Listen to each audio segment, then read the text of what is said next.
Okay, we got SavageBastard replay here. PL 2800 MMR. And in your submission, you said you've been working on looking around the map. I think the biggest thing I'm having a hard time with is that I've been largely practicing in the past is making sure to watch the minimap. Then I move my camera if I see something worth understanding further.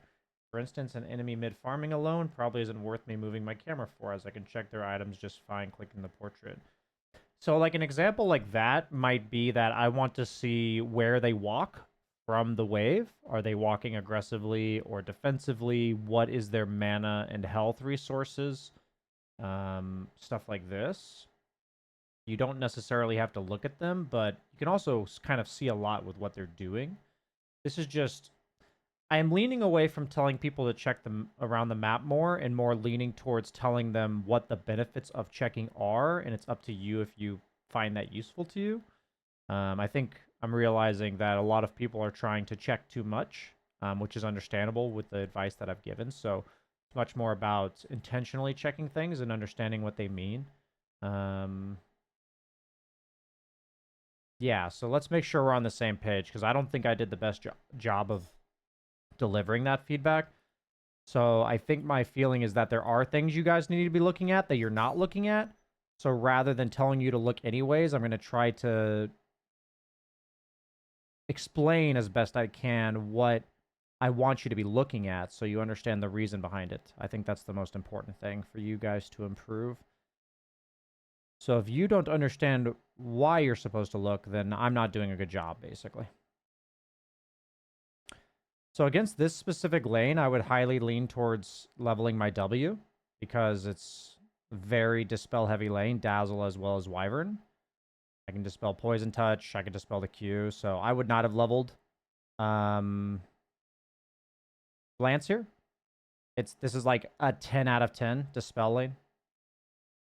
So I think that's a pretty big oversight.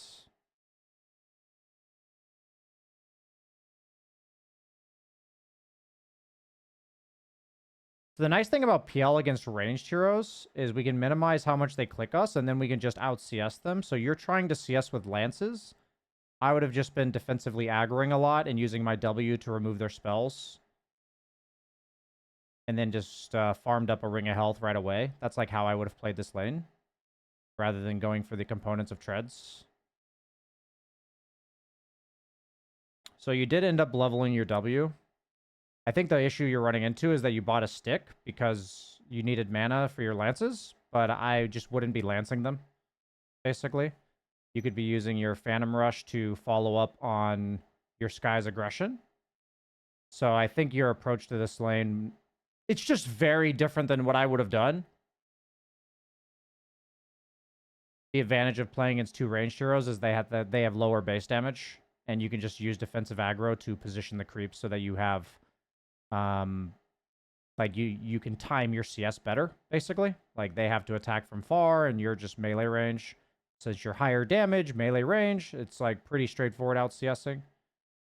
I don't know if this was a misclick to level a second point in W. I think 1 point in E is really good value. Just for closing the gap on them when you would like to attack them. But maybe with the new PL, you found it to be different. You do end up going Ring of Health, which I think is good. I'm not sure if that's like an adjustment or, you know, because just based on the order of items that you have queued up. So I think my biggest gripe with your laning stage is just the overall approach, like the leveling Lance level 1, trying to get CS instead of your W and playing for defensive aggro. You know, it's not that I would have never bought a stick here, but I would have just felt pretty good rushing Ring of Health, and because I wouldn't be having a spell that uses mana. And then I probably would have gone 0-1-1 into maxed Lance with the phylactery timing. So, like, that's how I would have played this out.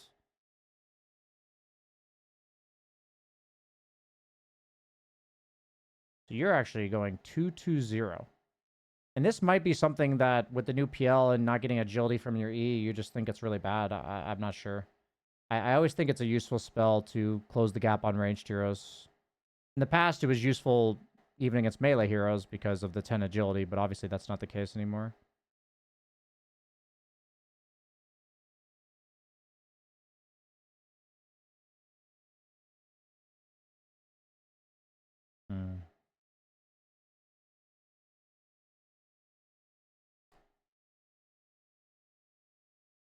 So yeah, I would have tried to communicate to my Skywrath mage that we're trying to play the lane chill, and I would have just leveled W. And the reason why I think it's important to communicate that is because Skywrath mage is a very aggressive support hero.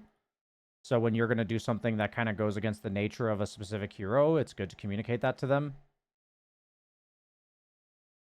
And just say, like, he can play for pulls, and if they overextend, you can help. But I think what ends up happening in this lane is you guys just fight a lot more than you want. If Sky is just purely playing for pulls, and then maybe Dazzle gets caught out of position solo over here, because Wyvern's like a really slow ranged hero, this could have all been very good, I think.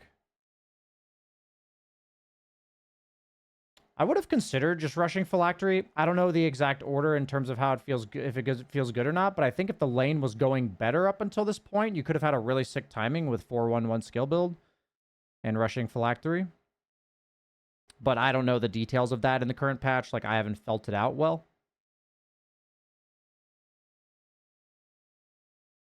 So that's more of speculation of how I would have played this. And you might have a better sense of playing the hero over the patch. So whenever I have all these illusions, I am making sure I'm not taking damage. You do have a ring of health, but I still would try to avoid that.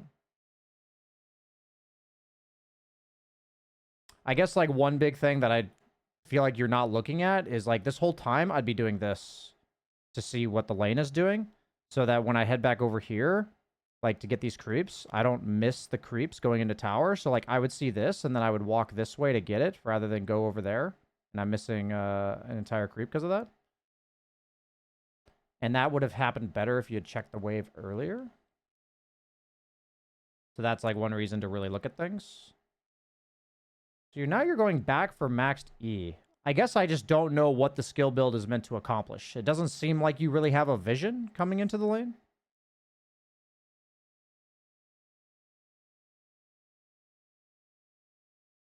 Because if you're going Phylactery but not maxing Q, that's kind of contradictory, I would say.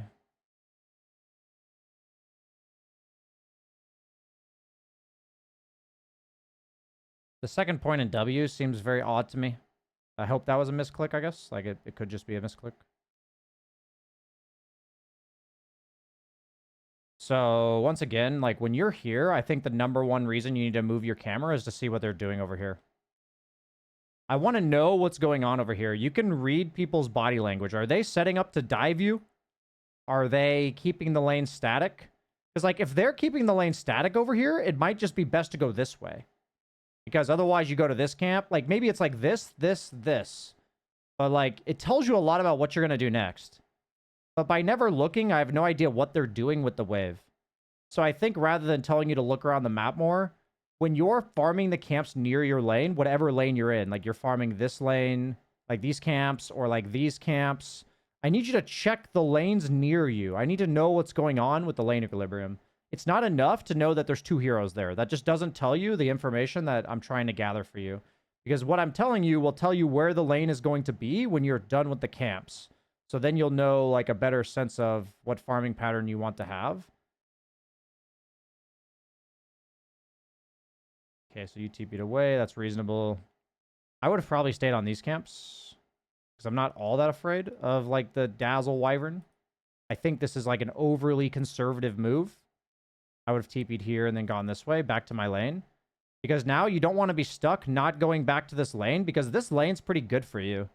As long as Night Stalker's not invading you, these 2 heroes don't really kill you, so I'm not sure what you're exactly afraid of. Like, if you're not thinking about going back to your lane at all, I'm not sure what your mindset is there.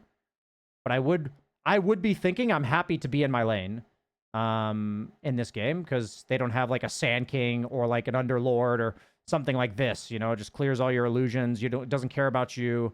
You actually have a lot of kill threat on heroes like Wyvern with maxed out Lance. So I think this is a pretty... I think this is a misuse of your hero. I don't see you checking bottom lane equilibrium. I don't see you checking mid lane equilibrium. Okay, that is the #1 thing I need you to look at on the mini, like, with your actual hero. It's not enough to see that there's some dots down here. I need to see, is this pushing into me? Or is it pushing out from me? How much is it pushing into me or out from me? I need to know if this lane's a viable option to go to. And you don't know that based on the information you're getting. So if I had one takeaway from our conversation about checking around the map and what you're not doing is checking the lane equilibrium of the lanes near the lane you are farming, and so that you know where it will be when you're done with the camps. And that will help your farming patterns immensely.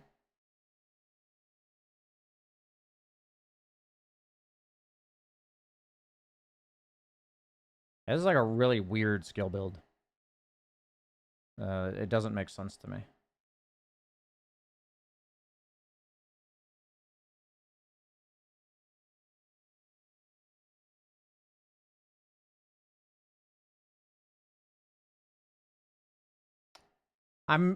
It seems like you default this way every time. There's 2 camps here, and there's 4 camps here. Like, there's like a nice roundabout here, and the nice thing about this roundabout is from there you can go here, or you can go here, like back to this lane, while this one, like, now you're running into teammates. So I will say with very high certainty that you default to these 2 camps way too much, more than this. This is more favorable in general, more options, more camps behind you to go to. Feels really awkward to go to these ones over here. So I'd love to hear what you're like. I'd love to know for yourself why you're doing that. Like, what do you think is better about those camps? Is that a conscious decision? Is it not? Is it just something kind of autopiloted? Carry goes triangle sort of thing? Could be. So this is the stuff where you're getting punished. If you look here, you see Ion Shell, you're like, oh, this doesn't need to be pushed by me, and then you go this way. I'm now going to try to display to you examples where your farming is worse because you're not looking. So you wouldn't go this way, you wouldn't be here. Yep. You literally got yourself killed. Yep. Perfect example. So as long as we can display to you the importance of looking around the map, that will have infinitely more impact than your being told to look around the map, because I don't think I did a great job with that, like I said. So in this case, you defaulted back to the triangle when you have a Darkseer farming it. I actually don't know why you're doing this. There's now been, I think this is at least the 3rd, probably the 4th time that you've gone back to the triangle. When a carry's ideal farm is this, and like these 3 camps. Like, this is ideal farm in this patch. And it's also the farm that makes some space on the map. And the only reason that this farm is bad is because you can die. So the guy that has ulti that kills you is not there. So you're passing up the efficient, dangerous farm to be in the super safe area when it doesn't apply. Like, this guy doesn't have ult and he's not top. So I think not looking at lanes and defaulting to triangle is by far your biggest things to work on. I think it would have massive positive impact on your game to flip these 2 things. Yeah, because, like, we're fighting right now instead of being top lane farming. We, like, saw Night Stalker bottom with Radiance, and instead of, like, farming away from him up here by walking there, we could, like, walk here, take this camp, go to this wave, this camp, see that Night Stalker is, like, missing again, and then farm backwards. But instead, we put ourselves on the same half of the map as him and the rest of our team, which means we're inevitably going to end up in a fight. And it's before our ags, so there's not, like, a good... We're not... I would imagine this is not an intentional fight. You're just, like, in it. You ended up in it. And the reason that you ended up in it is when we rewind is here. Is that you walked towards your team in the triangle. Rather than... Since you have an SF here, I probably would have gone to this here. I would have, like, walked here. And if one of my teammates already took it, I would have just gone like this. So, yeah, I'm not sure where you're like, I'm not sure what you're... what is gluing you here? What is making you do that? But I think it's really important that you discover that for yourself, because it's killing you. And it's hurting your map presence a lot.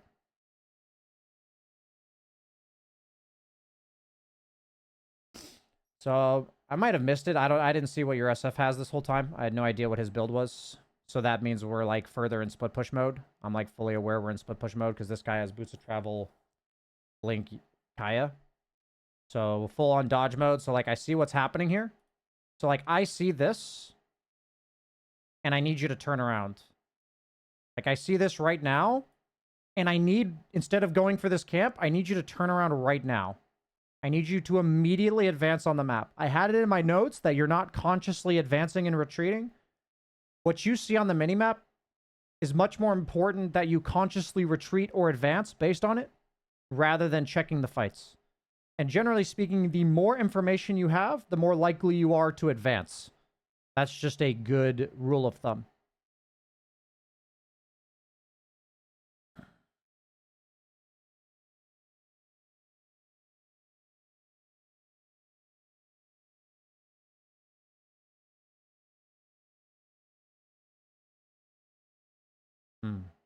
That was just kind of ballsy. Give me a second here. I'm pausing, so you can fast forward until I pause. I need to take a note here.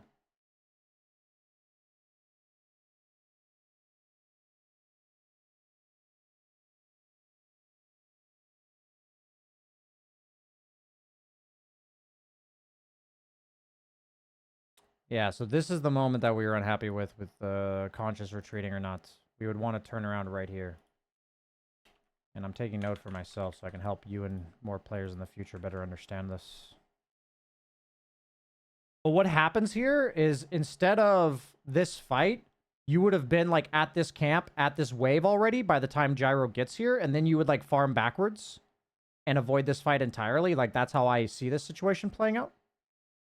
But then we like overchase into him and get caught.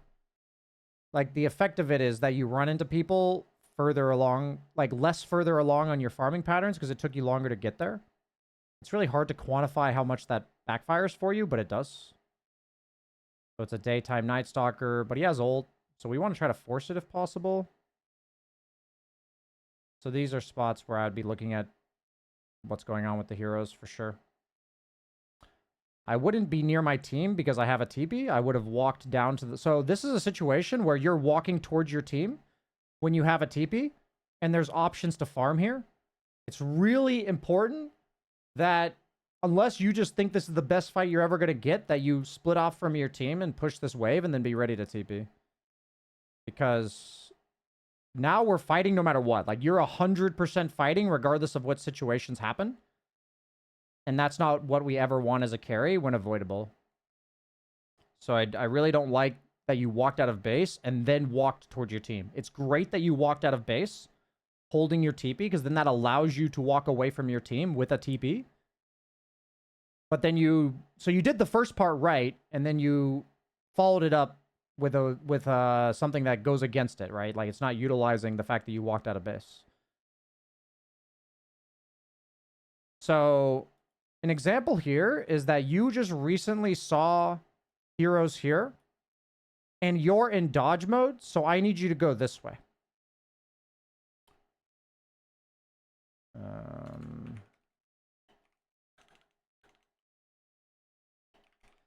So I talked about this in my class, subject matter class on Sunday. We are going to be reviewing it again this coming Sunday, January 18th. But these are further examples of what happens here is when you're in... I called it cat and mouse mode. Mouse mode means you're avoiding enemies. You're not trying to fight them. And cat mode means you're, like, pursuing them, of course. So you're in mouse mode right now. You're down by 17k. And so we want to retreat from where we see heroes. The two things we came up to is walk away from enemy heroes and go where they least want to go. So if you think about it, if they're winning, they want to be at your base getting objectives, and they want to be at Roche. These are the things that they can do with their lead. So the most useless part of the map for them is over here. So mouse mode is first off running away from them, and second off making them go somewhere they don't want to go. So by walking back to base, you're pigeonholing you and yourself, or you and your team, into your base. Like, you're pinning yourself there. So now, like, where do we go from here? It's really hard to get back out on the map. We're kind of just stuck here. And now you're, like, colliding with heroes again when you could just be over here and they're chasing you with these ranged heroes. Maybe Night Stalker TP's up here and then you TP out and take a fight here. There's, like, so many good opportunities from, like, being over here and then farming these camps and, like, seeing what they do in response. Maybe going through the gate, farming down here. There's so many options, and instead we put ourselves back here. And we're just like, what now what? So we have to be very careful of quote-unquote retreating into our base. Fortunately, we got to fight. Well, we could, you know, the way I look at it is like, you're over here, you see this fight break out, and you TP here. You know? So it's like, it's not trying to tell you not to take the fight. It's like, stop walking towards fights when you have TP, basically. Stop walking towards fights on your side of the map.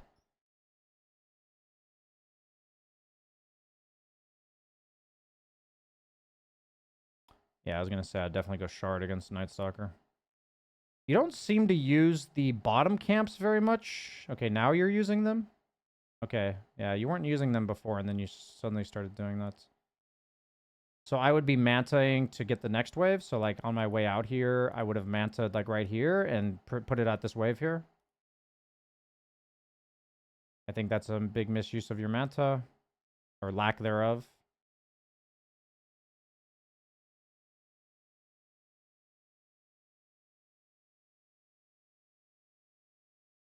We see heroes. We're going to advance now, which is good.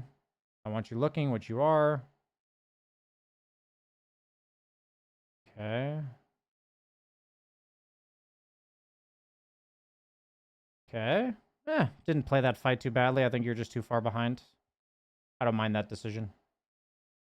Game looks pretty rough from here.